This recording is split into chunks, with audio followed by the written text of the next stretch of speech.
This is an expose on what we call AND, or agentic negentropic dynamics, which is it's a parody on how biological intelligence works as compared to cybernetics, or as compared to modern day legacy AI and machine learning, largely thermodynamically, because AI is not energy efficient. AI is not energy aware, nor is it information parsimonious. It's very energy and information hungry. Whereas, amazingly, of course, biological intelligence is quite efficient when it comes to both information and energy. And we're also interested in this version of AND. We have about probably more than five or 600 scripts that take different approaches to cybernetic bio-cyber agency. Agency is really just talking about making decisions in the present to steer a system. And then, of course, agentic negentropics, and negentropics is the thermodynamic part. And then, of course, dynamics is the change over time. But we also like to look at scales, like low resolution, mid resolution, high resolution scales. And in this one, we're calling it the classical scale. That's your coarse-grained low resolution scale. And then there's a gauge scale, gauge with reference to the fact that you can have a different measurement scale for the same system, and just because you're measuring it differently does not mean that the quantities that you're measuring change. Okay, that's gauge freedom there. We'll talk about that a little bit. And at the highest resolution, we're talking about Planck scale, and this is in preparation to work with quantum systems as well. But of course, when you're talking about multi-scale systems, you don't have to go as fine-grained as that, as the Planck. But we call it the PGC, Planck Gauge Classical Stack with Agentic Negentropic Dynamics AND. So that's a little background into the conversation we're going to have. This is going to be a pedestrian's journey. It's not a deep scientific or mathematical expose on the system. It's just a conversation. It's going to be a journey through order. That's the negentropic part, through energy, and that's of course, the thermodynamic part, and then also through the geometry of making sense. Geometry is a way to map an information space onto a geometric manifold, basically. Largely, you can think of Riemannian manifolds with Fisher information metrics, and we're going to talk about that. But we want to start with something that you've experienced probably a million times, but you probably never thought about it quite in the way I'm going to describe it. So imagine that you're sitting at your kitchen table here, and you're trying to organize your taxes, okay? You've got receipts scattered everywhere. You've got a calculator that has to have batteries. You have a laptop with 3 different filing systems open, maybe, and you started those last year. You also have a cup of coffee that's getting cold. And the moment you decide to tackle this chaos, something very real happens, and it's not just about organizing your papers. You have to use energy. You have to run your brain. You have to forget some things. You have to remember other things. And you have to make decisions about what matters and what doesn't matter for the certain task that you're involved in. Now, here's the thing that physics tells us. Every single one of these choices, they all have real costs. They're all measured in actual energy. Actual heat is generated in your body. The actual disorder then is introduced elsewhere in the universe. Second law of thermodynamics. And this is not just a story, however. This is thermodynamics meeting the information theory. When you understand the thermodynamic laws and the information theory together, if you understand that deeply, you can think about organizations, you can think about ecosystems, you can think about cities, even artificial intelligence. It creates a new way of thinking about everything. So that fundamental insight then, that organizing information does cost real energy. It does create real entropy. This is where we're going to begin our, like I talked about, our pedestrian journey today, but I don't want to just dump equation after equation at you. Instead, we're just going to think about this as going up in a multi-storied building, story by story by story. And we're going to show how each story actually connects to the other story and what each room, what each story is used for. And the building itself is a way of thinking about how systems get organized, how they stay organized, how they can be steered toward better states. I don't know if this is a useful analogy, but we're going to start, of course, at the ground floor. And this is what is actually happening when things organize themselves. So we can start with the observation that the universe is fundamentally messy. Physics describes this messiness as entropy, a quantity actually. Entropy has a very intuitive meaning, really. It's just basically that the number of ways that something can be messed up. There's so many ways that things can be put together that do not make any sense. Now, a deck of cards has very low entropy when it's ordered by number and by suit, right? You got spades, ace of spades, all the way up to the king of spades. Then you got your ace of clubs all the way up to the king of clubs. This is very low entropy. But that same deck is going to have very, very high entropy when it's shuffled randomly a number of times. This is simply because there's vastly more shuffled arrangements than there are ordered arrangements, okay? In the same way, an ice cube has lower entropy than water does, at the same temperature anyway, because the molecules in ice are locked into some crystalline pattern. The molecules in the water are just randomly jiggling around, all right, any way they want to. So the idea of entropy is captured there. Now, the second law of thermodynamics, which is really just saying that the universe really loves disorder, that second law tells us that entropy in any closed system has to stay the same or increase over time. It never decreases. Entropy will never decrease over time. And this is not because of, bad luck or something. It's just simply built into the fabric of reality. We call it the second law of thermodynamics for that reason. But there is a seeming paradox as we start this inquiry. Life itself, for example, from bacteria to humans, ecosystems, civilizations, these are all deeply and persistently organized.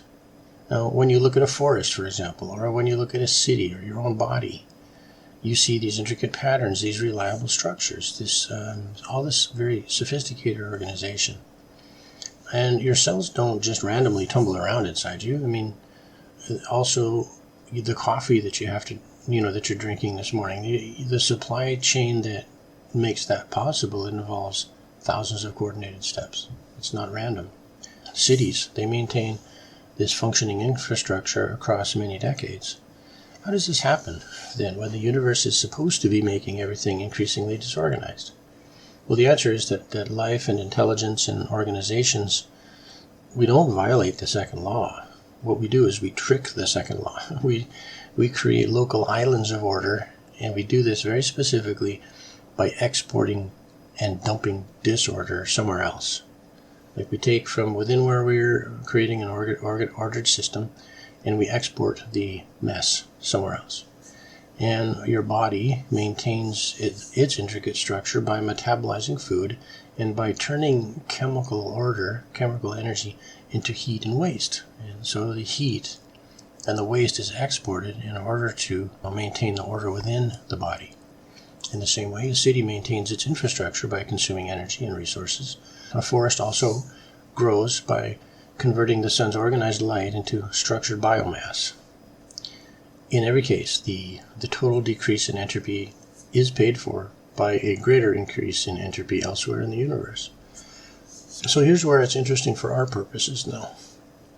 The energy cost of organizing things is not just some abstract theoretical number. It's a real cost and it's a measurable cost, and so we can budget for it. Now, when you erase a bit of information, right? When you forget something, when you overwrite a memory, there's always going to be a minimum amount of energy that has to be dissipated as heat when that happens. Now, this is called the Landauer's principle. It's named after a guy named Ralph Landauer. He proved it back in the 1960s, basically. But the principle says that when you erase one bit of information, it irreversibly costs you at least a certain amount of energy related to temperature. Again, I'm not going to burden you with the equations, but it's a very, very established and accepted premise here. Now, at room temperature, this is an incredibly small amount of energy per bit. But over billions of bits, over millions of decisions, over the complexity that a thinking system has to maintain, this Landauer cost adds up. So the principle is actually the foundation of everything that we're about to discuss, because it means that we can't just think about information without thinking about energy. And we cannot think about energy then without understanding that the universe imposes hard limits on what's possible. So that's what I'm calling the ground floor here. When things organize themselves, what is it that is actually happening? Okay, there's energy and there's order, or there's dissipation and there's disorder. So let's move now up in our building to the first floor, and we can talk about the geometry of uncertainty and the shape of knowing something. So we're going to introduce a concept now that might sound a bit abstract, but it's actually profoundly practical. So imagine that you're trying to predict tomorrow's weather. Now you might believe that it's going to rain with 60% confidence, but maybe be clear with 40% confidence. So there's your confidence spread. That's a probability distribution, what we just described. Okay, imagine now someone else predicting the same weather. They might say 70% rain and 30% clear. Now, those two predictions are different, but really, how different are they? We need a way to measure the distance between them. We need a way to quantify how far apart these two probability distributions are, or these beliefs. We'll call them beliefs. This is actually a profound question in mathematics, but the answer turns out to be surprisingly elegant and at the same time unexpectedly useful. So there's a branch of mathematics that deals with information geometry, is what we call it. And the key insight is that probability distributions, they live in a space. And that space is almost like a landscape. There is distance between two distributions in this landscape, and that distance can be measured. The metric that measures this distance is called the Fisher information metric. Again, we're not getting into the math of this, but the Fisher information metric has a striking property. It tells you not just how far apart two distributions are, but it also tells you something about the sensitivity of the system. Because in places where the metric is large, that's where the landscape is very curved, okay? And it's here that small changes in your assumptions lead to big changes in your conclusions. Okay, so this is exactly the terrain that you find near critical transitions in any complex system, near the edge of chaos, where the system is poised between order and disorder. A small change in theta, or the knob that you can turn, is going to lead to a large change in the system. But in these kinds of areas, right, where there's, we've called it the edge of chaos, or places where the Fisher information metric is large, in these places, the system is sensitive to any tiny perturbations. And if you just add a little noise or a tiny bit more coupling, then the whole system's behavior is going to change dramatically.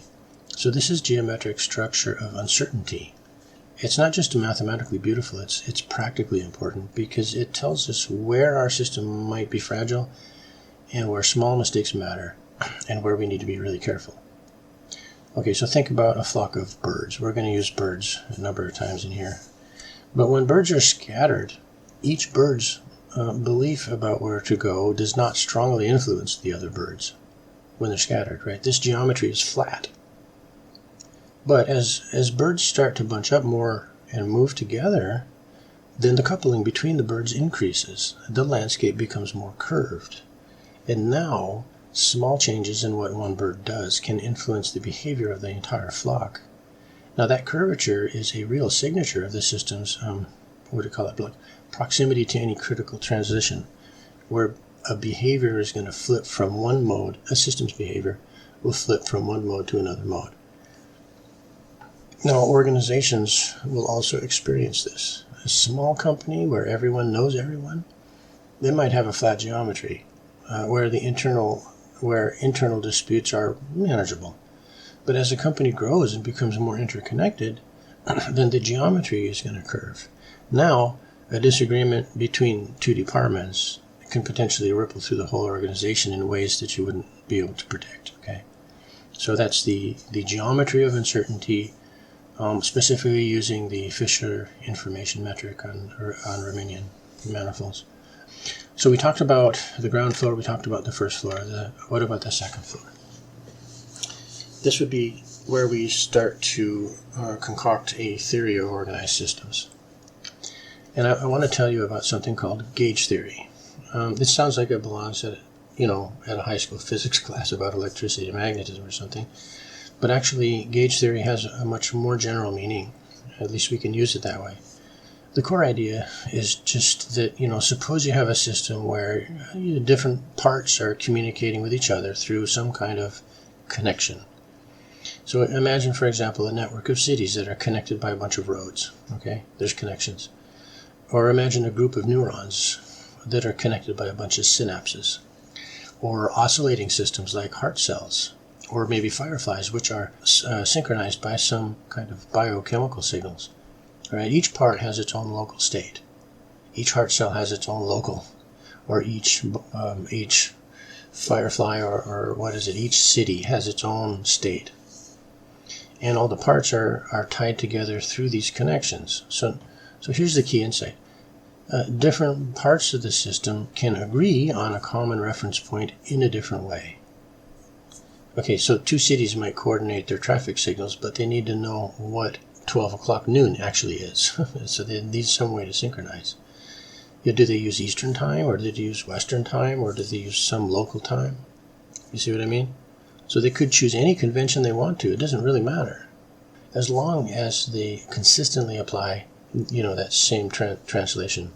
The freedom to choose a reference point and to change that choice without changing the physical reality of the system itself.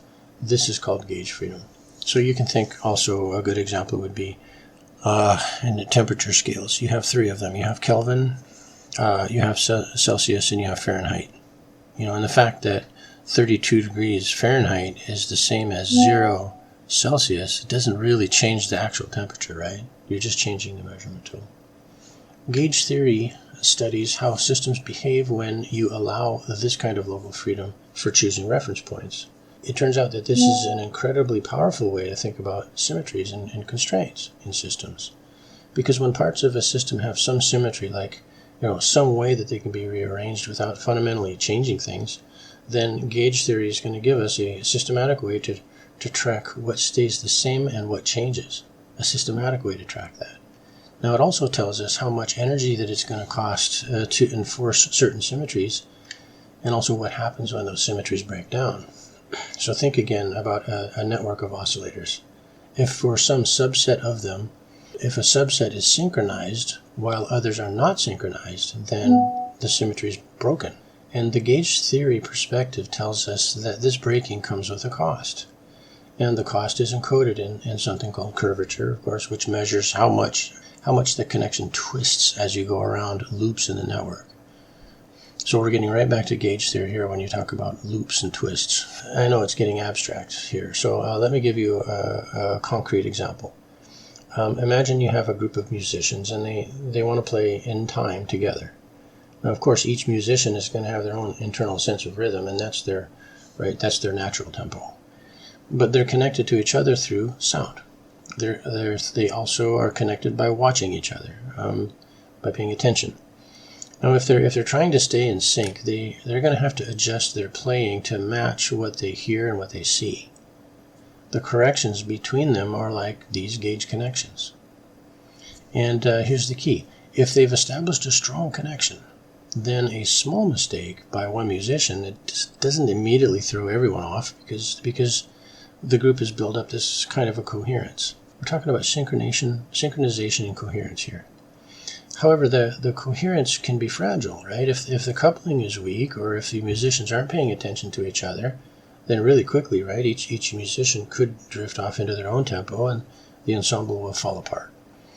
Gauge theory quantifies this by telling us that in strongly coupled systems, there is a kind of memory encoded in those connections. And that memory, it can resist small perturbations. But also we can compute this memory using something we call a Wilson loop. Right? This is where we're talking about knots and twists and loops. This is just a mathematical way of asking, okay, if I go around a closed path in my system of connections, how much total twist have I accumulated in that path? A larger twist is going to mean the connections have a lot of structure, and a small twist means that the connections are relatively simple. You can see these Wilson loops and these gauge theoretical structures in the magnetic formations on the sun, the loops.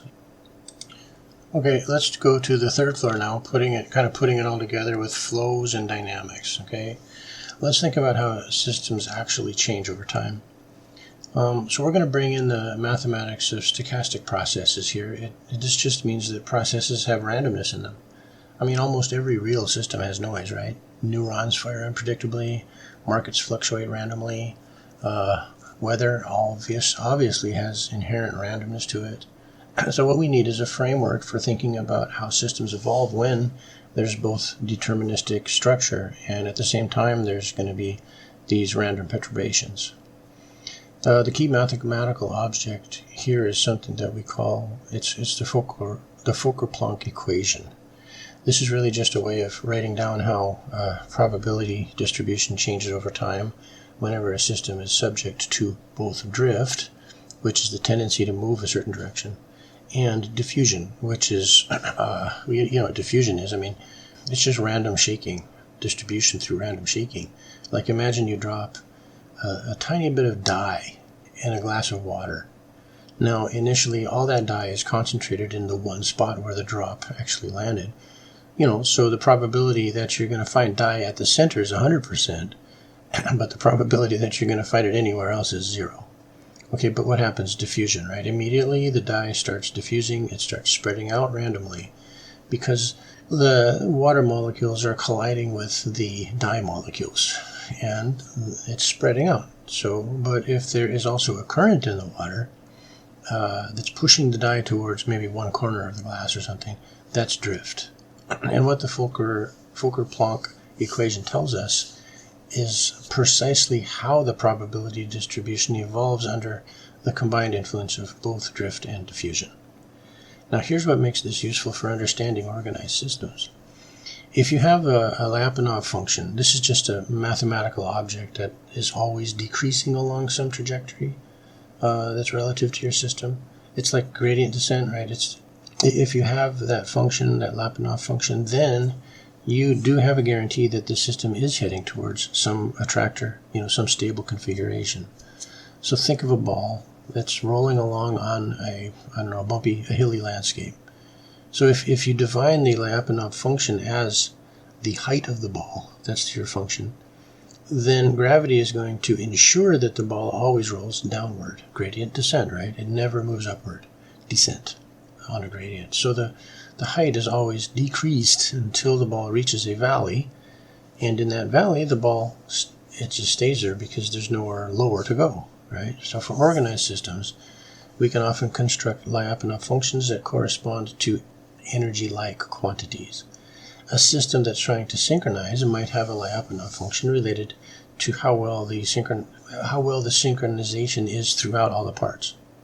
How well synchronized all the parts are.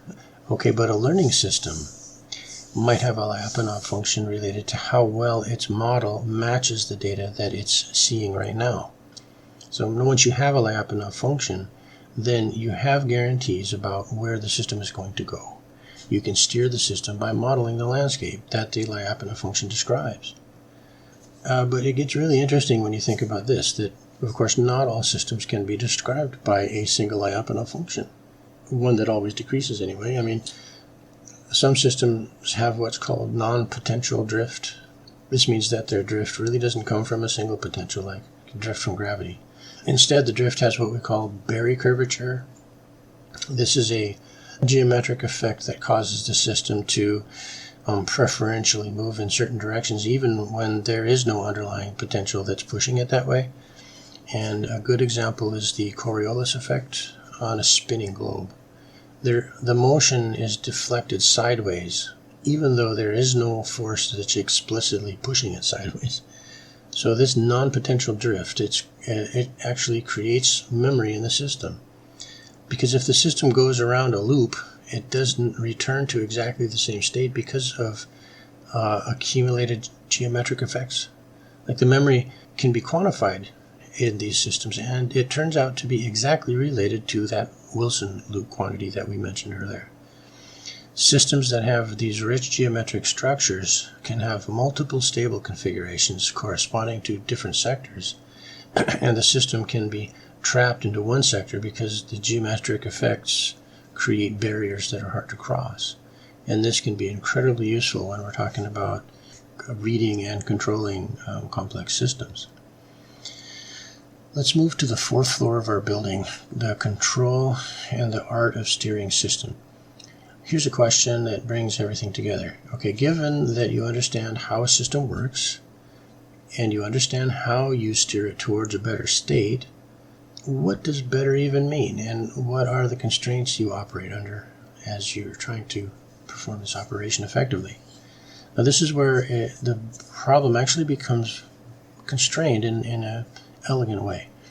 We can't change things without paying a cost, okay? And the Landauer principle tells us that information eraser obviously costs energy. We talked about this. And every time you make a decision, you're erasing possibilities, and that erasure costs energy. Every time your brain, or any time any physical system updates a memory, for example, it's erasing the old memory and it's writing the new one, and that has an energetic price as well. So the first constraint on control is going to be obviously energy.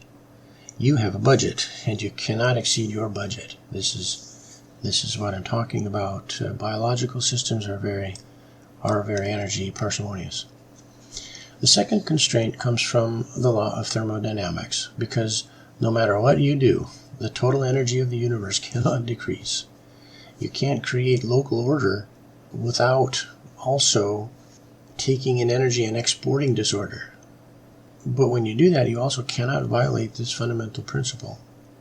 You have to take in energy and you have to export disorder if you want to create local order, and this is the negentropic part of our claims here. So any control action you take has to result in the total entropy production that is non-negative. Total entropy production has to be non-negative. And this is always going to rule out a lot of control strategies right from the start, because you can't steer a system towards an increasingly ordered state without paying the energy price and accepting that you're generating entropy somewhere else. Okay, first constraint is an energy budget. Second constraint is the second law of entropy. The third constraint comes from the information itself. You can only control what you can measure and understand.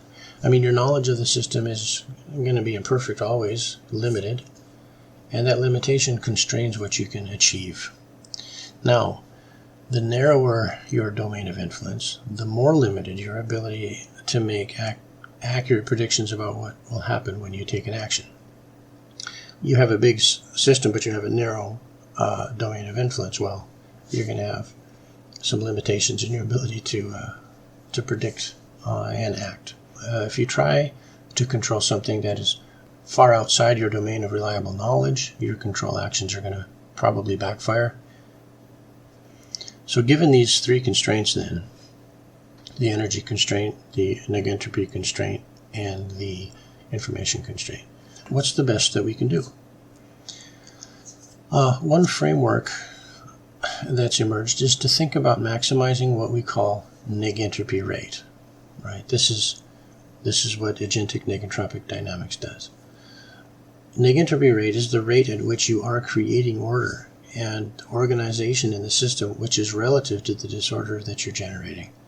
In any real system, this is going to be a trade-off, right? I mean, you can't create a lot of order at no cost of generating massive amounts of heat and entropy elsewhere. Or you can operate very efficiently, but at the cost of creating less order. The question is how to navigate this balance, this trade-off. And the answer to that question involves really thinking about symmetries. And here's why. Suppose your system already has some kind of symmetry. And suppose that certain operations leave the system's behavior unchanged. For instance, let's say all the oscillators in your network would be identical. Then permuting which oscillator is which doesn't change the network's behavior, so that would be a waste of resources there. When the system has symmetries, those symmetries can be exploited to reduce the control burden because instead of controlling each oscillator individually, in our example, you can control symmetry respecting combinations of oscillators. You can control the average phase of all oscillators without needing to control each oscillator separately in that case. Now, this is not just elegant, this is actually efficient. A control that respects the symmetries of the system is always going to require less energy and less information because it's working with the natural structure of the system instead of against the natural structure. And so this is again where gauge theory becomes operationally powerful. Whenever it is that you can identify the gauge symmetries of your system, when you can understand what transformations are leaving the physics unchanged, then you can design control strategies that work with those symmetries rather than against them. And you can increase the coupling in ways that respect the gauge structure. You can break symmetries in controlled ways when necessary. You can use topological properties that are robust to noise, robust to perturbations, because they're protected by the underlying structure. Now, organizations that understand their own symmetries can operate more efficiently. Just like biological systems that exploit their natural symmetries can achieve more with less energy. And artificial systems designed with symmetry respecting control can be both more powerful and more robust than systems that ignore structure. And this is important because it's not only reacting or trying to discover symmetries in an artificial system. An artificial system is designed, right? And how we design that system with a symmetry respecting architecture, those symmetries that we have designed are also the symmetries that we can connect to with our control. With natural systems, we have to discover the symmetries to control, to influence a natural system. But with artificial systems, we're not left only to just reacting. We can actually be proactive in the architecture of the system itself. Yeah, so our fifth level here is just multiple agents and just coordination of agents. So we can complicate the picture by introducing multiple agents or subsystems that need to work together. And that's where the story becomes much richer because, of course, cooperation is going to have its own mathematical structure and also its own cost and its own benefits. Now, when you have multiple agents trying to work together towards a common goal, the first question is whether coordination is even possible. I mean, if each agent has completely different values or completely incompatible dynamics, then of course the coordination is going to be difficult or sometimes impossible. But when agents have even partially aligned interest, when their dynamics are sufficiently coupled, then coordinated behavior can emerge. Okay? The question is whether that coordination is actually worth the cost of the communication, the effort of staying synchronized, and whether it's worth that loss of the individual autonomy. So here's where something interesting actually happens. When multiple agents do manage to coordinate successfully, the collective negentropy rate, the rate at which they collectively generate order, is often going to be greater than the sum of what they could do individually. So suppose you have two agents, right? And each agent is capable of creating a certain amount of order on their own. But if they coordinate, they might be able to create order much faster than the sum of their individual rates. Okay, of course, this is synergy. This is called synergy. And it's one of the most important concepts in understanding why cooperation is so valuable. Right? Synergy happens when agents' actions amplify each other, when things that one agent does make it easier for the other agent to succeed. And then the whole would become genuinely greater than the sum of its parts. But at the same time, there's a catch, right? Synergy is not free. To achieve synergy, the agents, they obviously have to give up some of their independence. They also have to pay attention to each other. That's a cost. They also have to constrain their actions to be compatible. And they have to share information. And that sharing also has a cost in terms of energy and entropy generation. So there's always a trade-off between the gains from synergy and the cost of coordination. And in an organization, synergy comes from specialization and information sharing, right, organizationally. But this is going to require trust, of course. It's going to require good communication. In a biological system, synergy comes from specialized cells working together. Of course, that also requires tight metabolic coordination too. The mathematics of this types of coordination is where information geometry comes back into the picture.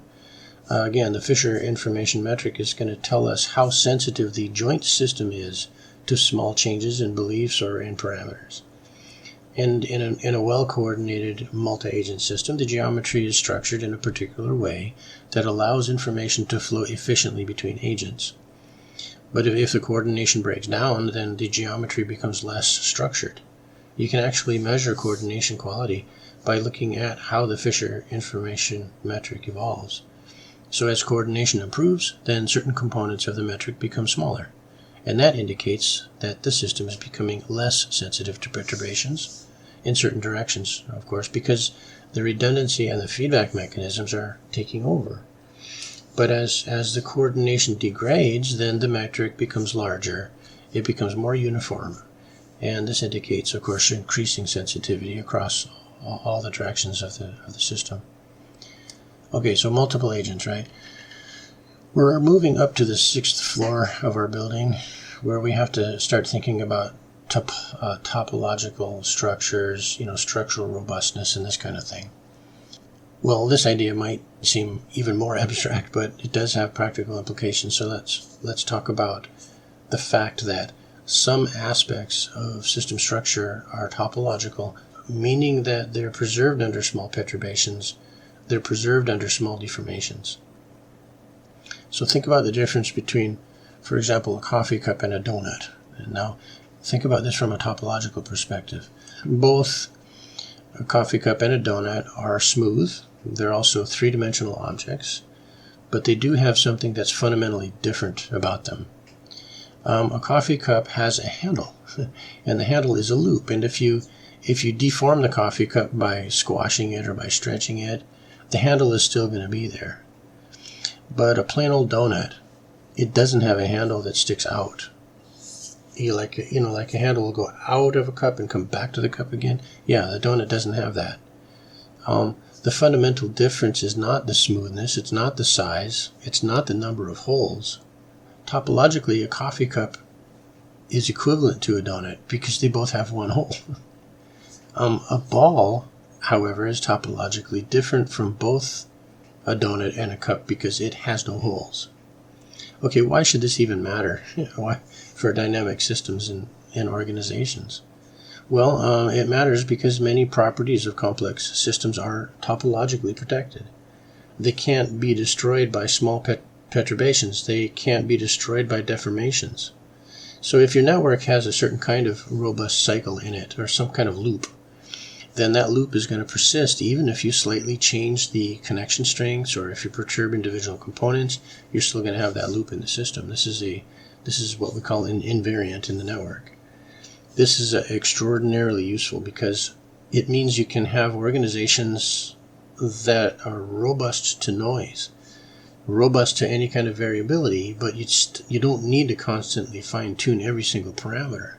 Okay, it saves a great amount of information and energy to have topologically consistent components in your system. Okay, think about biological systems now. The topological structure of metabolic networks, that ensures the core functions persist even when individual enzymes are perturbed. In a social system, the topological structure of trust networks ensures that cooperation is going to, persist even when individual relationships have some friction. Maybe in a brain, there's topological structure. These are maybe neural circuits, and they ensure that information processing is going to persist even when the individual neurons have some variability and flux. So the topological properties are the hard skeleton of the system that can't be knocked away by any kind of small changes or perturbations. And here's where persistent homology comes in. This is a mathematical technique that reveals the multi-scale topological structure of a system. It asks this question. It asks, a number of questions. Which loops and cycles exist at what scales? Which are robust across many scales? Where do new structures emerge as you zoom in or as you zoom out of the system? By examining the persistent homology of any system, we can identify the core structural features that are truly important, and we can distinguish the important ones from any kind of like accidental features or things that arise from just noise or particular parameter choices. So the analysis, the homological analysis can guide you about where to invest your control effort in your system. If we want to robustly change the system's behavior, we should target the topologically significant features instead of just trying to tweak any unimportant details. So this is just topological thinking and structural robustness that we have to think of. We're going to go up now to the 7th floor. And this is where we get into learning and adaptation, which is, it's the next level right here. Let's talk about what happens when a system doesn't just respond to its environment, but we have systems that actually learn from their environments and systems that adapt their own strategies on the fly, right? This is where control becomes really interesting because now the system is not just managing some fixed problem anymore. It's actually evolving to solve the problem better over time. So when we say that a system learns, what we mean is that it updates its model of how the world works based on the data that it observes. A simple way to do this, you could use Bayesian updating. Bayesian updating is where you start with a prior belief about something, then you observe some data, and then you update your belief to a posterior belief that incorporates the data. And normally these are going to be non-Markovian, one step for memory and belief. But anyway, the amount by which your belief changes is always going to depend on how surprising the data is relative to your prior belief. Very surprising data should cause large belief updates, but unsurprising data should cause small belief updates. Simple Bayesian updating. Okay, here's where information geometry becomes really useful operationally. The Fisher information metric is going to tell you exactly how to measure when your beliefs have diverged from reality. If your current belief is very different from what the data suggests, the Fisher metric will be large, right? That indicates high sensitivity. It indicates high curvature. So you're going to need to update substantially. Now, if your beliefs are close to the truth, then the Fisher metric will be smaller, which indicates low sensitivity. It indicates flatter geometry, and you only are going to need small updates in that case. So this naturally implements a kind of learning rate adaptation. Like the rate of change is adaptive. Now, when you're far from truth, you learn quickly. When you're close to truth, you learn cautiously to avoid overcorrections or overreacting to noise, right? When the surprise is low. Now, at the same time, though, of course, learning, as we remember, has an entropy cost. So that every time we update our models, we're basically erasing the old model and we're rewriting a new one. And that is an erasure cost that comes, again, from Landauer's principle. Okay, so efficient learning is not just about getting the best model. It also includes getting a good model while minimizing information erasure costs. And this is going to lead to something we call rate distortion theory. Rate distortion theory is just about the trade-off between model accuracy and information cost. You can get a perfect model if you're willing to expend infinite information, but you can get a minimal cost model just by forgetting everything and using random guesses. Yeah, but the interesting zone, neither of those is interesting. Those are the extremes, right? The interesting zone is in between there when you're getting good accuracy with reasonable cost. So anticipation is related to learning, but anticipation goes one step further. Because not only, in this case, does the system learn what has happened, it learns to predict what will happen next. And that's where the concept of predictive information becomes crucial, right? Predictive information is simply the mutual information between past and future. If your past observations tell you nothing about the future, then the predictive information is zero, and the system is either just random or you haven't found the right pattern yet. But if your past observations tell you everything about the future, then the predictive information is maximal. And most real systems are somewhere in between. I mean, nobody's able to predict the future perfectly, right? Even in a closed system, there are initial condition issues. There are surprises and perturbations that bump the system for what you predicted it would be.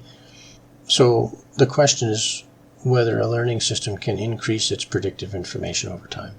Prediction is important. So there's a beautiful little part to this, actually, that if a system can increase its predictive information, then it can anticipate the future better than a random guesser can. And what that means is that it can adjust its actions in advance rather than just reacting after the fact. And what this does then is it gives a competitive advantage to the predictive system. But again, there's a constraint according to the information theory here. You can't just magically extract more predictive information than exists in the system. You're always going to be limited by the actual structure and the actual patterns in the data. So the question becomes simple. How can you extract the maximum predictive information given the real constraints on computational resources, on memory, and on energy? Right? Those are our constraints we talked about. The answer to this question, this critical question, it involves recognizing what's called information bottleneck structure. In any complex system, there's going to be layers of variables, and some of these variables are highly detailed but not very informative about the future. And other variables are more compressed, but they're very informative. It's the information bottleneck. That's the layer where we're extracting the maximum prediction information per unit of information cost. So learning systems that efficiently exploit that structure, they efficiently learn to focus on the variables that matter for prediction and ignore the variables that don't. These are dramatically more effective than systems that try to track everything equally, right? So learning and adaptation here. That's that 7th floor layer. Getting up to the 8th floor, we need to take a step back again and think about what we're really doing when we're controlling any complex system. We're just making choices about what values to optimize for and what constraints to respect. That's really what we're doing. And this inevitably raises ethical questions. And the beautiful thing is that information theory and thermodynamics, they actually have some hard constraints to say about what's ethical and what's not ethical. Let's suss this out. Let me start with the foundation. Any real system has finite resources, okay? We know that. There's limited energy, there's limited information processing capacity, there's limited time. Now, when you allocate a resource to one thing, you cannot allocate that same resource to something else. That's called scarcity. And scarcity is the root of ethics. If everything were infinite, then ethics would not exist because you could do anything and you could do everything. But everything is finite. So every choice has an opportunity cost. So suppose, for example, you're managing a system that has multiple agents or multiple stakeholders or something, and each stakeholder or each agent wants something. But you don't have enough resources to give everyone everything that they want. So what do you need? You need to make trade-offs. Some people are going to have to get more and some people are going to have to get less. And the question is whether that allocation is fair and whether that allocation is sustainable, right? This is where ethics come in. It's, fairness and sustainability. These are related. So the information theory gives us tools to think about this. One, really important and powerful concept is the Shapley value, which is a way of decomposing credit or value among multiple agents based on their marginal contributions. So suppose that two agents are working together. Suppose each creates some value. What the Shapley value will tell us is how much of that value is legitimately attributed to each agent by calculating what each agent contributes on average across all the possible coalitions.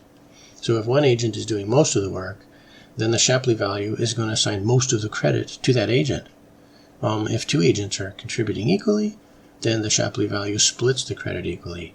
And this is going to prevent free riding, where agents just benefit from the other's efforts without contributing anything themselves. And here's where entropy cost comes in. if you want a system to be sustainable over time, you have to ensure that each agent's share of the entropy generation is non-negative. In other words, each agent needs to be creating at least as much order as they're consuming.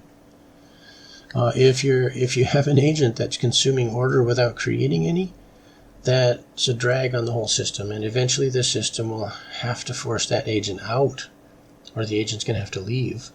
This is not punishment. This is not retribution. It's just thermodynamics. I mean, systems where distribution of value is approximately aligned with the distribution of value creation, those are stable systems. But systems where there's a large mismatch between value creation and value distribution, those are, by definition, unstable systems, and those are going to eventually have to reorganize or dissipate themselves, the whole system. So this suggests at the very root that genuine ethics are not ethics that's just imposed from outside, but ethics that emerge from the system's own dynamics. They require three things. First, they require transparency, so that everybody can see the value is being created. They can see how it's being created, how it's being distributed. Okay? Transparency. Secondly, there has to be procedural fairness. This means that the mechanisms for deciding how to allocate resources, they have to be seen as legitimate by all the participants. So procedural fairness. And finally, material sustainability, so that the distribution of value is actually achievable given the real physical and informational constraints of the system. And when all three are present, all three of these ethical parameters are present in the system, then it can be ethical without requiring constant external enforcements of some kind. When any one of these parameters is missing, then the system becomes unstable, and the system is going to require increasingly, heavy-handed control in order to hold the system together. Okay, from theory to practice then, let's talk about the ninth floor. We need a concrete example of how all this theory comes together in practice. So let's just imagine you're trying to manage the electrical grid of a city. The grid is a complex system, of course, where electricity has to be continually balanced between the generation and the consumption. I mean, if generation exceeds consumption, then the voltage will rise, which can damage the equipment, right?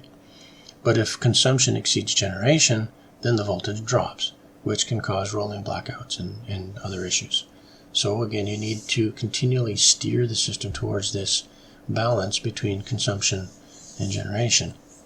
Now, the classical way to do this is just to have a large central power plants that can ramp up and they can ramp down to match consumption. Like, if it's a coal-burning power plant, you just burn more coal when there's higher demand.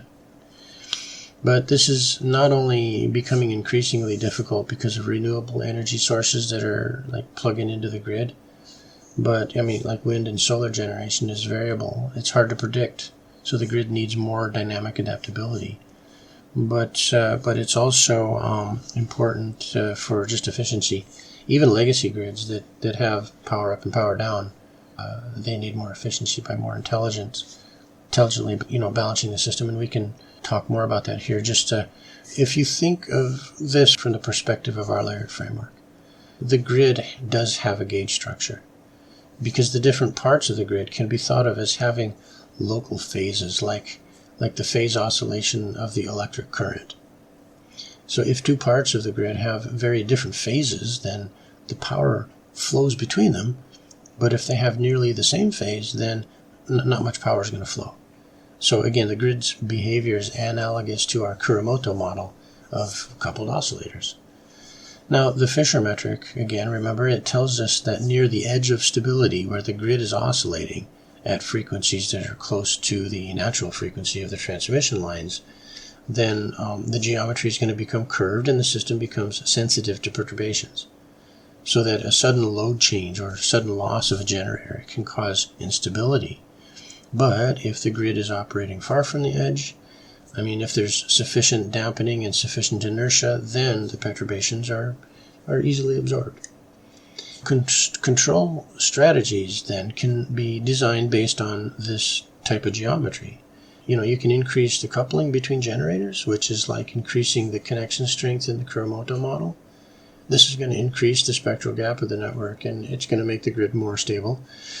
You could also introduce dampening, that's like kind of like adding a friction force that resists oscillations, and this is also going to stabilize the grid. But you can also introduce predictive capacity, the ability, anticipatory predictive capability, where you predict wind generation at an hour ahead of you get your reserves ready accordingly. You pre-position your reserves. This increase in predictive information is going to let us adapt proactively rather than reactively. Now, here's the ethical part in this analogy. When you design the grid control strategy, you need to ensure that the benefits are going to be distributed fairly, because some parts of the grid, they might be near a renewable source, so they have variable generation. But other parts might be far from those types of sources. They might depend on distant generation. And now if all the instability is pushed onto the remote parts, then that's unfair, even if the grid as a whole is stable. The Shapley value and the entropy production accounting, it's going to tell you whether the allocation of cost and benefits is fair. So you might need to price electricity in a way that compensates the parts of the grid that are absorbing variability and ensuring that stability. They might be, contributing more value and need to be rewarded as such. But anyway, the whole system is also going to need to respect the energy and information budget. The control system can't use more computation. It can't use more communication than you can afford to deploy. And this is where the compact representations and the topological thinking come into play, because this way you can focus control on the topologically important features of the grid, the structures that are topologically protected, rather than trying to micromanage every little detail. That in turn is going to reduce the information burden dramatically. So finally, just think about, we're going to need to monitor whether the total entropy is non-negative or not. Stabilizing the grid requires energy. That energy is going to come from burning fossil fuels or from other kind of sources. But that waste heat from the generation, the efficiency losses in the transmission, all of this contributes to entropy generation.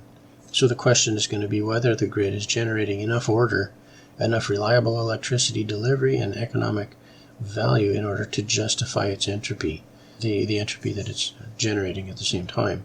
If it doesn't, then we're just going to need to look for more efficient designs, or we're going to have to accept that we're going to be generating a lot of waste heat, which is not good. The 10th floor of our structure now, we want to think about multi-agent dynamics and emergence. Think about what happens when you have many agents and each agent is trying to optimize their own behavior while at the same time interacting with others. Yeah, this is where emergence is going to happen. So emergence is when any collective behavior arises from local interactions between agents, and that collective behavior can't be predicted just by looking at an individual agent alone, right, in isolation. Now, obviously, a classic example, again, is the flocking of birds, because each bird follows a simple local rule. Here it is. Fly towards the center of mass of the birds near me. Number 2, maintain a minimum separation distance, right? I mean, no bird is thinking about the whole flock, and no bird has some kind of a global map of where all the other birds are. But still, from these simple local rules, coherent flocking behavior emerges. The flock moves as a coordinated unit. The flock can split and merge beautifully. The flock can perform complex maneuvers, even though no individual bird knows the overall plan. There is no overall plan. So the question is how to understand how to predict this emergent behavior. And here's what our framework tells us. It becomes pretty valuable in this way, because you can look at a flock as a kind of order parameter. It's a collective measure of how aligned all the birds are. And when the order parameter is large, the birds are coordinated. But when the order parameter is small, the birds are scattered. And that's the Fisher metric. It tells you how sensitive the order parameter is to perturbations. Near a critical transition, when the system is actually poised between ordered and disordered states, that Fisher metric is large. And a small perturbation can flip the whole system. But in a well-ordered flock that's far from criticality, then the Fisher metric is going to be small and the flock is going to be robust. So you see, we can deal with emergence using the same system that we've been talking about up to now. But if you now add control into this picture, suppose you want to steer a flock, you might just have a few robot birds that you can control. Well, how should you use those robot birds? How should they behave to steer the whole flock? Well, if you only have a few robot birds and you have a large flock, then you might feel helpless until you start thinking about the geometry of the system, because you can actually steer quite effectively. You can position the robot birds at locations where the Fisher metric is large and where small changes have a big effect. And then you can use the topological structure of the flock in order to create barriers that guide the motion. You can use the anticipatory capability of our framework in order to predict where the flock is going and to get ahead of it, right? Multi-agent systems also exhibit something called modularity, where different subgroups of agents might be tightly coupled with each other, but only loosely coupled with other subgroups. This modularity has important implications too, because within a module, coordination is tight and synergy is high, but between modules, information flow is limited. This might actually be beneficial for resilience, because if one model gets disrupted, if it goes down in flames, then the other modules, they can continue functioning without it. But modularity also imposes cost, of course. Information can't flow freely between the modules, so the system can't exploit all the possible synergies that might be present in the system as a whole, Anyway, the persistent homology of multi-agent systems, that can reveal its modular structure. So as you vary the coupling strength and as you look at which agents tend to form coherent groups, you can start to build a picture of the natural modularity of the system. And this tells you where to focus control efforts if you want to break apart unhealthy coalitions, or if you want to strengthen beneficial groups. So that's the 10th floor, multi-agent dynamics and, of course, emergence. The 11th floor of our building talks about undulation and phase transitions. So let's talk about something that's happening continuously in real systems, but is often overlooked. Complex systems don't just sit at a fixed state. They undulate. They cycle between phases. They undergo transitions where the character of the system's behavior changes qualitatively. So think about an ecosystem, for example, because in the spring, things are active, things are vibrant. But in the summer, there's a lot of growth, there's a lot of abundance in the summer. But in the fall, things kind of slow down. They prepare for dormancy, but in the winter, growth slows and survival becomes the main priority, right? But this is not just a passive response to some external seasons. The ecosystem is actively participating in this cycle. Different species become abundant in different seasons. Nutrient cycles work differently in different seasons. The food web has different structure in different seasons. You could measure persistence, homology at different times of the year, and you'd see the topological structure of the ecosystem changing season after season. Now, these kinds of phase transitions, they happen not just due to the external forcing, but also due to internal dynamics of the system. Think of a market. A market might cycle through periods of expansion and contraction based on feedback loops in the market itself, maybe. Or an organization, it might cycle through periods of exploration and consolidation based on the learning dynamics of the organization. A brain even might cycle between different patterns of activity based on neuromodularity substances that they kind of wax and wane according to internal rhythms. You could think circadian rhythms, for example. But from the perspective of our framework, these undulations are natural phenomena. They emerge from the gauge structure of the system. If a system has barrier curvature or, non-potential drift, we talked about that with the Coriolis as an example, then the system will naturally trace out all the cycles in the state space, even without any external forcing. And of course, these cycles will correspond to particular topological sectors, and the system is going to tend to stay in a given sector for a while before transitioning to another sector. It's like there's a threshold. There's a sector mediating threshold in place. So control can influence these undulations in a number of ways. I mean, you could change the parameters that govern the transitions between phases. You could stabilize particular phases that are desirable or destabilize phases that you don't like. You could introduce new phases that didn't exist in the uncontrolled system. But anyway, importantly, you always have to respect the fundamental constraints. You can't violate Landauer. You can't violate the second law. And any phase that you try to stabilize has to be energetically sustainable. And here's where predictive information becomes crucial, because if you can anticipate which phase transition is about to happen, then you can prepare for it. You can adjust control inputs in advance. That's going to help you guide the transition towards a desired outcome. And that anticipatory control is dramatically more effective than reactive control. I mean, the cost of energy, the cost of information to anticipate and to guide a transition is going to be much lower than the cost to react to a transition once it's happened and then try to steer things after the fact. If you're in control, you can spend a lot less energy. It just makes sense. Okay, moving up to the 12th floor. Let's talk about algorithmic implementation. How you would actually implement all of this in practice, in the code, in the computer algorithms that run in real time. All right, the basic structure is just a loop, right? It repeats continuously. It's not that complex. First, you observe the current state of the system. You might measure the positions of agents or their values, if there's any key variables. That's the current state, right? Then second, you're going to update your belief about what's happening. And there you could use Bayesian inference or other variational methods just to update the model given the observations that you've made.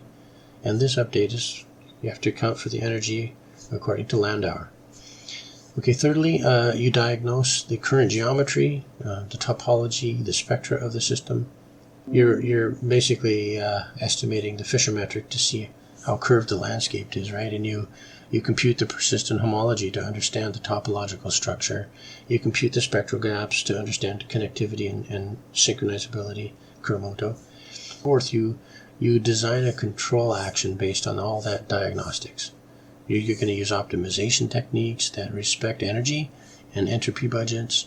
You're going to enforce constraints that gauge transformations must be respected. And fifth, you execute the control action. You update the system based on your chosen action. And then sixth, you log the results. You keep track of whether the system is moving towards desired outcomes. And you compute the key performance indicators that can be audited later to ensure that everything has been proceeding, correctly. Now, this loop, it can be made pretty fast. I mean, in a grid control application, for example, the loop might run thousands of times per second even. In an organizational context, it might be, once a day or once per month. The speed of the loop doesn't really matter. I mean, it doesn't change the fundamental structure of the loop. So the key implementation challenges here, they're estimation and optimization, really. Estimation is about inferring what's really going on in the system given noisy and partial observations. Every system is going to have more information than you have channel capacity, right? So there's that. And then there's also noise. But then optimization is about choosing the best action given your current beliefs and your objectives. For estimation, you can use particle filters. These, they maintain a collection of possible system states weighted by their likelihood given the observations. As new observations come in, then you rewrite the particles. You keep likely states and you discard unlikely states. And this is computationally efficient given you're just going to get full distribution over all the possibilities rather than just a point estimate. Now for optimization, you're going to need to solve constrained optimization problems where you're trying to maximize your objective subject to energy, subject to entropy, and subject to gauge constraints. And this can be done using convex optimization if the constraints are convex, or just more general nonlinear optimization if needed. But the key is that you're not just optimizing the immediate reward, you're optimizing a combination of immediate reward and anticipatory future reward subject to the hard constraints of, unfeasibility. So you always have to keep your constraints in mind there. Now, the 13th floor, we're going to talk about quantum aspects of decoherence. So there's a dimension that might take us even further from just pedestrian understanding. But this dimension actually connects back to everyday phenomenon, because in real systems, especially biological systems, they operate in a quantum mechanical regime at some scales, even though we perceive them as classical. The question is how quantum effects matter and what these effects tell us about the control and organization of the system. So in quantum regime, then, systems can exist in superpositions where multiple possibilities are simultaneously true in the sense that has no classical analog. The superposition carries information, it carries coherence. And when quantum systems interact with their environment, though, they decohere, and they do it fast. I mean, we're talking about pico or femtoseconds, right? When that happens, the superposition collapses to a classical mixture where only one possibility is real. And that decoherence is related to entropy increase. It's fundamentally about the quantum information becoming scrambled into the environment where we can't access it anymore. But there is a crucial point here, because before decoherence happens, there's a window where quantum coherence can enable things that are impossible classically. Organisms like plants, organisms like bacteria, they've been found to maintain quantum coherence in light harvesting complexes for longer than previously thought possible. And that coherence might give them an advantage in energy transfer, energy harvesting, like in photosynthesis, for example. The question is how they protect that coherence in a warm, wet environment that normally destroys it really quickly. The answer is that they actually control decoherence. They reshape the interactions with the environment to suppress decoherence in ways that matter and that allow decoherence in ways that don't matter. And this is consistent with our framework. You see, they're essentially maintaining quantum coherence as one of their order parameters, and they're using active control to minimize entropy production associated with that coherence. And this costs them energy, and this generates entropy elsewhere, but the trade-off is worthwhile because the coherence provides better light harvesting for them. So in the context of engineered systems, this means that when we're designing systems to operate, near quantum limits, we need to actively suppress decoherence and manage quantum information. Quantum computers are the most famous example, but quantum sensors and quantum simulators will also need coherence managers. These are the tools from our framework are directly applicable to this technology, although we're talking about near future applications of it. But you need to respect Landauer's constraints on information processing, and you need to respect the second law of thermodynamics. And you need to use Fisher geometry to understand where the system is fragile, and you need to use topological structure to find robust features that persist despite noise. All of these same things apply on the quantum scale as they would apply on the coarse-grained classical scale. Oh, the 14th floor. Let's now zoom back out again and talk about why we're developing all this theory right now in history. The reason is that we're facing novel types of systems that we didn't have to deal with before. We have AI, artificial intelligences they're learning, they're adapting.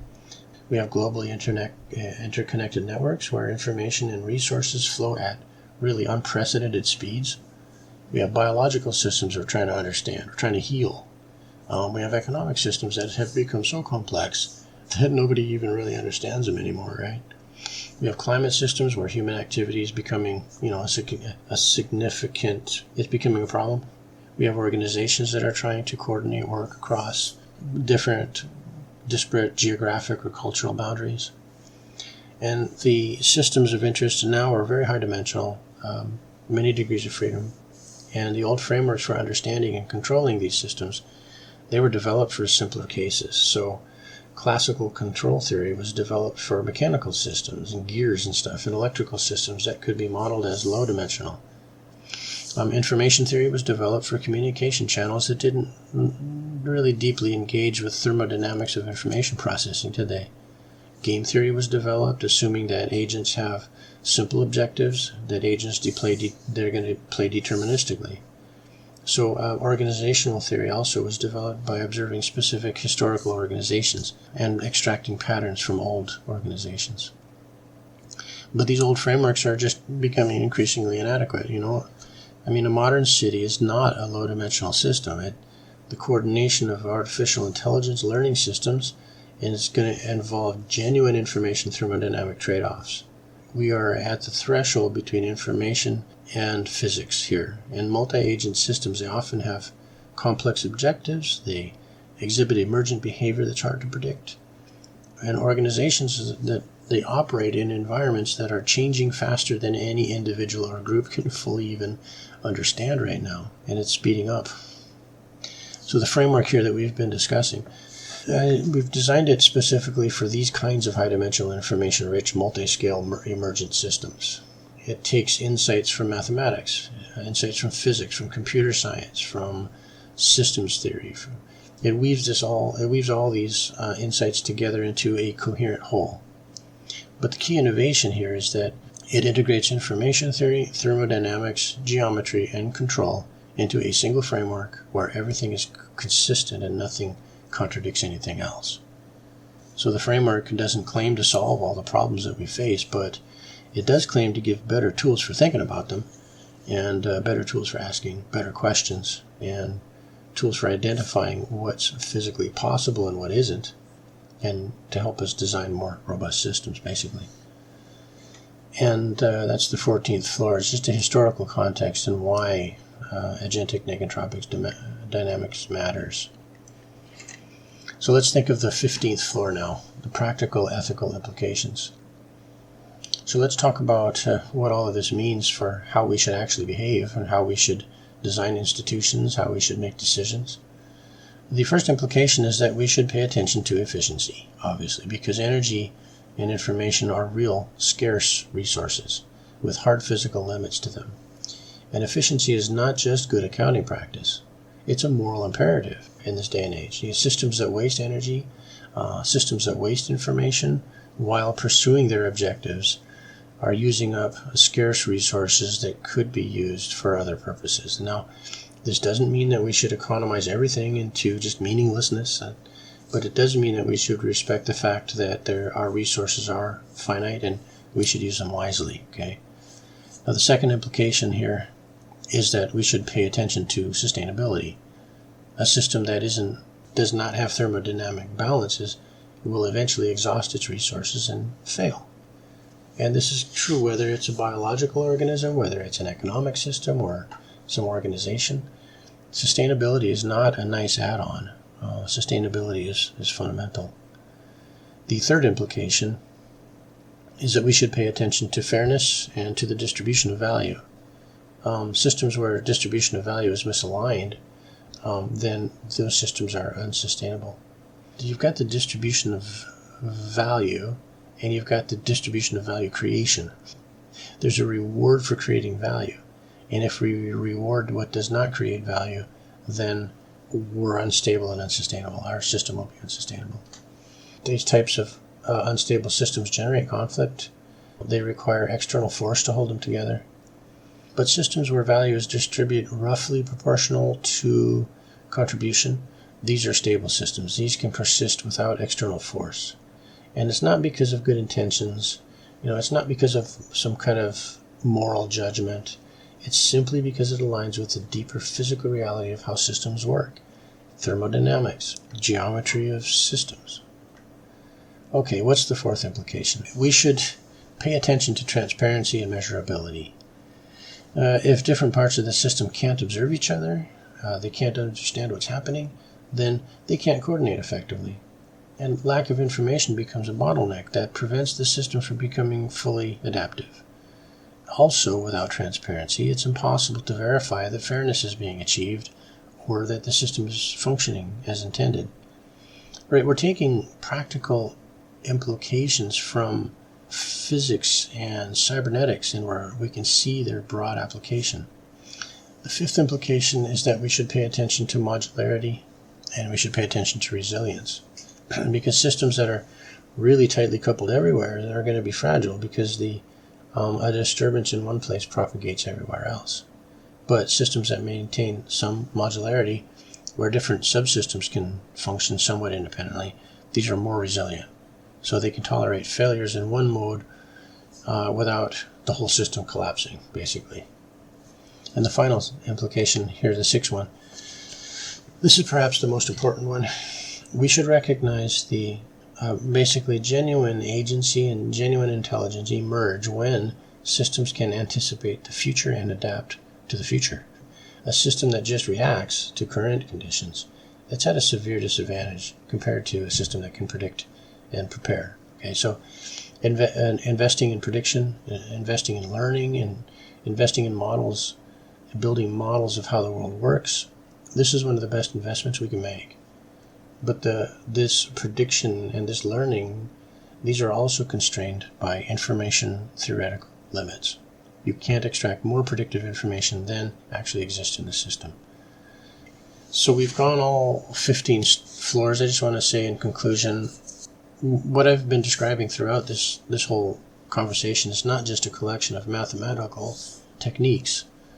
What it is, it's a different way of thinking about systems, a different way of thinking about control, about what's possible, what's not possible. It's a way of thinking that unifies insight from multiple disciplines, because those insights actually all reflect deeper truths about how the world works. The remarkable thing is that these principles show up everywhere, actually.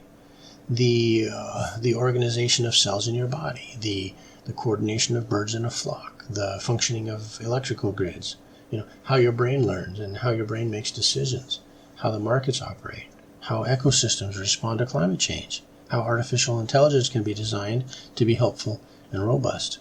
The principles are universal because they reflect fundamental physics and fundamental information theory. And those principles, they don't care whether we're talking about atoms or organizations or economies. So if we take nothing else away from this conversation here, take this. Treat energy and information as real resources with hard limits. When designing any system, pay attention to the symmetries and use those symmetries to reduce the control burden. When coordinating multiple agents, ensure that value is distributed in a way that aligns to value creation. And then invest in prediction and learning, because the ability to anticipate the future is one of the most valuable capabilities you can have. Respect the topological structure, because some features of a system are robust to perturbation while others are fragile. And finally, always remember that the second law of thermodynamics is not a suggestion, it is a law. Violating that law is not an option if you want to be honest in your system. So, with these principles as our guides, we can think about systems more clearly, we can design them more robustly, we can steer them more effectively towards states that are sustainable, fair, and aligned with what we actually want to achieve.